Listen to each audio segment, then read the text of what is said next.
ನಿನ್ನೆ ದಿವಸ ನಮ್ಮ ಗೋಕಾಕ್ ತಾಲೂಕಿನ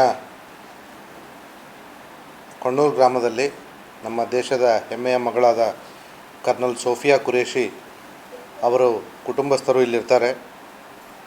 ಆ ಕುಟುಂಬಸ್ಥರಿರುವಂಥ ಮನೆ ಮೇಲೆ RSS ಬೆಂಬಲಿತ ಹಿಂದೂಗಳು ದಾಳಿ ಮಾಡಿ ಅವರ ಕುಟುಂಬಸ್ಥರು ಸ್ಥಳಾಂತರಗೊಂಡಿದ್ದಾರೆ ಅನ್ನುವಂಥ ಒಂದು ಸುಳ್ಳು ಸುದ್ದಿಯನ್ನು ಈ ಹಿಂದೆ ಟ್ವಿಟ್ಟರ್ ಮತ್ತು ಈಗಿನ X ಮಾಧ್ಯಮದಲ್ಲಿ ಪೋಸ್ಟ್ ಮಾಡಿಕೊಂಡಿದ್ದರು.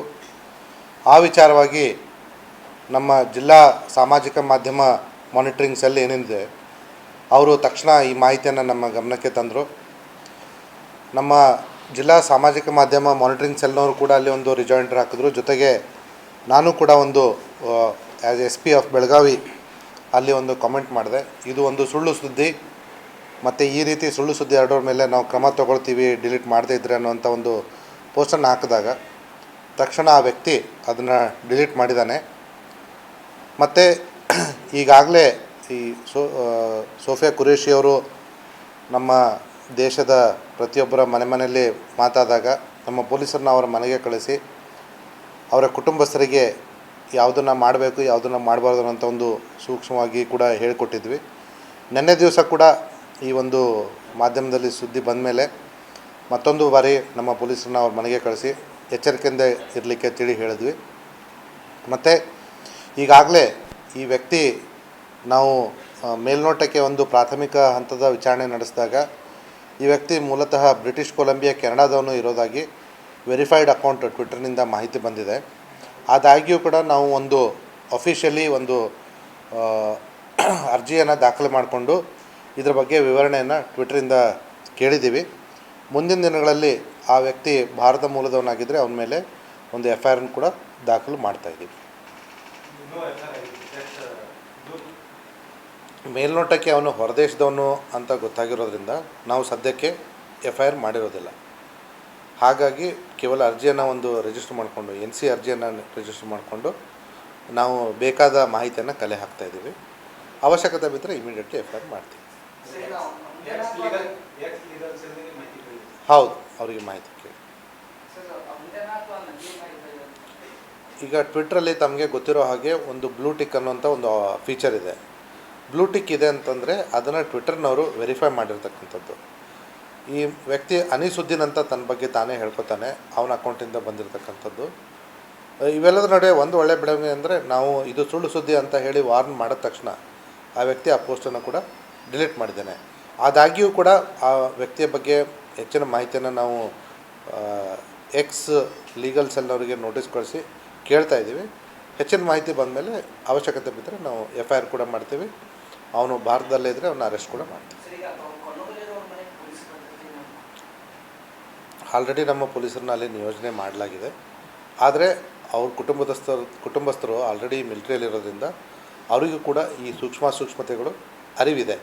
ಹಾಗಾಗಿ ಅವರು ಇಲ್ಲ ಸರ್ ನಾವು ಕೇರ್ಫುಲ್ ಆಗಿರ್ತೀವಿ ಅಂತ ಹೇಳಿದ್ದಾರೆ.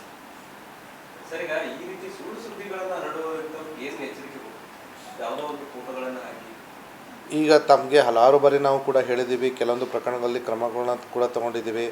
ಅದು FIR ಮಾಡಿ ಅರೆಸ್ಟ್ ಮಾಡಿರೋದಿರ್ಬೋದು, ಮತ್ತು ಮುನ್ನೆಚ್ಚರಿಕಾ ಕ್ರಮವಾಗಿ ಪ್ರತಿಬಂಧಕ ಕಾಯ್ದೆ ಅಡಿಯಲ್ಲಿ ಒಂದು ಕೇಸನ್ನು ಬುಕ್ ಕೂಡ ಮಾಡಿರ್ಬೋದು. ಈ ರೀತಿ ಸುಳ್ಳು ಸುದ್ದಿಗಳು ಎರಡು ರೀತಿ ಇರುತ್ತೆ. ಒಂದು ನಮ್ಮ ಸಮಾಜಕ್ಕೆ ಹಾರ್ಮ್ಲೆಸ್ ಇರತಕ್ಕಂಥದ್ದು, ಇನ್ನೊಂದು ಹಾರ್ಮ್ಫುಲ್ ಇರತಕ್ಕಂಥದ್ದು. ಈಗ ಈ ವಿಚಾರದಲ್ಲಿ ಒಂದು ಕಮ್ಯುನಿಟಿಯನ್ನು ಇನ್ನೊಂದು ಕಮ್ಯುನಿಟಿಗೆ ವಿರುದ್ಧವಾಗಿ ಎತ್ತಿ ಕಟ್ಟುವಂಥ ಕೆಲಸ ಇದು. ಸೊ ಇಂಥ ಪ್ರಕರಣಗಳಲ್ಲಿ ನಾವು ಪೊಲೀಸರು 100% FIR ಮಾಡೇ ಮಾಡ್ತೀವಿ. ಮತ್ತು ಅವ್ರನ್ನ ಕಾನೂನು ಪ್ರಕಾರ ಅವರಿಗೆ ಬಂಧಿಸೋದಾಗಿರ್ಬೋದು, ಅವ್ರನ್ನ ನ್ಯಾಯಾಂಗ ಬಂಧನಕ್ಕೆ ಒಪ್ಪಿಸೋದಾಗಿರ್ಬೋದು, ಇದೆಲ್ಲವನ್ನು ಮಾಡ್ತೀವಿ. ಇನ್ನುಳಿದ ಕೆಲವೊಂದು ಸಣ್ಣ ಪುಟ್ಟ ಪ್ರಕರಣಗಳು ಅಕ್ಕಪಕ್ಕದವ್ರದಿರ್ಬೋದು, ಅಥವಾ ಈಗ ತಮಗೆ ಗೊತ್ತಾಗಿರೋ ಹಾಗೆ ಕೆಲವೊಂದು ಪ್ರಕರಣಗಳಲ್ಲಿ ತಲವಾರು ಹಿಡ್ಕೊಂಡು ಬಂದವ್ರನ್ನ ಯಾರು ಮೊದಲ ಬಾರಿ ಮಾಡಿದಾರೋ ಅವರಿಗೆ ಒಂದು ವಾರ್ನಿಂಗ್ ಕೊಟ್ಟು ಪ್ರತಿಬಂಧಕ ಕಾಯ್ದೆ ಅಡಿಯಲ್ಲಿ ಕ್ರಮ ತಗೊಳ್ಳೋದಾಗಿರ್ಬೋದು, ಅವರ ಹಿರಿಯರನ್ನ ಕರೆಸಿ ಎಚ್ಚರಿಕೆ ನೀಡೋದಾಗಿರ್ಬೋದು, ಮತ್ತು ಯಾರು ರಿಪೀಟೆಡ್ಲಿ ಇದ್ದಾರೆ ಅವ್ರ ಮೇಲೆ ಆರ್ಮ್ಸ್ ಆ್ಯಕ್ಟ್ ಅಡಿಯಲ್ಲಿ ಕ್ರಮ ತಗೊಳ್ಳೋದು ಕೂಡ ಆಗಿದೆ. ಎಲ್ಲ ನಿಟ್ಟಿನಲ್ಲೂ ಕೂಡ ನಾವು ಕ್ರಮಗಳನ್ನ ತಗೊಳ್ತಾ ಇದ್ದೀವಿ. ಮತ್ತು ಈಗ ಇತ್ತೀಚಿನ ದಿನಗಳಲ್ಲಿ ಸಾಮಾಜಿಕ ಮಾಧ್ಯಮನೇ ಒಂದು ದ್ವೇಷಕ್ಕೆ ಕಾರಣ ಆಗುವಂಥ ಹಲವಾರು ಘಟನೆಗಳು ನಡೆದಿರೋದು ನಿಮಗೆಲ್ರಿಗೂ ಗೊತ್ತಿದೆ. ಹಾಗಾಗಿ ನಾವು ಪ್ರತಿಯೊಂದು ಪೊಲೀಸ್ ಠಾಣಾ ಮಟ್ಟದಲ್ಲೂ ಕೂಡ ಒಂದು ಸೋಷಲ್ ಮೀಡಿಯಾ ಮಾನಿಟ್ರಿಂಗ್ಸ್ ಎಲ್ಲನ ಮಾಡಿದ್ದೀವಿ. ಜೊತೆಗೆ ಜಿಲ್ಲಾ ಮಟ್ಟದಲ್ಲೂ ಕೂಡ ಒಬ್ಬ PSI ನೇತೃತ್ವದಲ್ಲಿ ಒಂದು ನಮ್ಮ ಮಾನಿಟ್ರಿಂಗ್ ಸೆಲ್ ನಡೀತಾ ಇದೆ. ಇದಕ್ಕೆ ಮೇಲುಸ್ತರವಾಗಿ ನಮ್ಮ ಜಿಲ್ಲೆ ಇರತಕ್ಕಂಥ ಸೈಬರ್ ಪೊಲೀಸ್ ಠಾಣೆಯ DSP ಮತ್ತು ಇನ್ಸ್ಪೆಕ್ಟರ್ಗಳು ಕೂಡ ಅದರ ಮೇಲೆ ಒಂದು ಸೂಪರ್ವೈಷನ್ನ ವಹಿಸಿದ್ದಾರೆ. ಸೊ ಹಾಗಾಗಿ ಇದು ನಿನ್ನೆ ಬಂದ ತಕ್ಷಣ ನಮ್ಮ ಗಮನಕ್ಕೆ ಬಂತು ಮತ್ತು ಅದಕ್ಕೆ ಏನು ಕೌಂಟರ್ ಮೆಜರ್ಸ್ ತಗೋಬೇಕು ಅದನ್ನು ಕೂಡ ತಗೊಳ್ಳಿಕ್ಕೆ ಸಾಧ್ಯವಾಯಿತು. ಸಾಮಾಜಿಕ ಮಾಧ್ಯಮಗಳ ಮೇಲೆ ಪೊಲೀಸರು ಪೊಲೀಸ್ ಸ್ಟೇಷನ್ನು ಮತ್ತು ಬೀಟ್ ಹಂತದಲ್ಲೂ ಕೂಡ ಒಂದು ಕಣ್ಣನ್ನು ಇಟ್ಟಿದ್ದಾರೆ, ಅದನ್ನು ಅಬ್ಸರ್ವ್ ಮಾಡ್ತಾಯಿದ್ದಾರೆ. ಜೊತೆಗೆ ಜಿಲ್ಲಾ ಹಂತದಲ್ಲೂ ಮತ್ತು ರಾಜ್ಯ ಮಟ್ಟದಲ್ಲೂ ಕೂಡ ಅದರ ಮೇಲೆ ಕಣ್ಣಿಟ್ಟಿದ್ದೀವಿ. ಸೊ ಹಾಗಾಗಿ ಯಾರಾದರೂ ಕಿಡಿಗೇಡಿಗಳು ಇದನ್ನು ಉಪಯೋಗ ಮಾಡಿಕೊಂಡು ಈ ಏನಂತಾರೆ ಸುಳ್ಳು ಸುದ್ದಿ ಹಬ್ಬಿಸೋದಾಗಿರ್ಬೋದು, ಕೋಮುಗಲಭೆಗೆ ಪ್ರೇರೇಪಣೆ ಆಗಿರ್ಬೋದು, ಅಥವಾ ಗುಂಪುಗಳ ನಡುವೆ ಘರ್ಷಣೆಗೆ ಕಾರಣ ಆದರೆ ಅವ್ರ ಮೇಲೆ ಕಾನೂನು ಪ್ರಕಾರ ಕ್ರಮವನ್ನು ತಗೊಳ್ತೀವಿ ಅಂತ.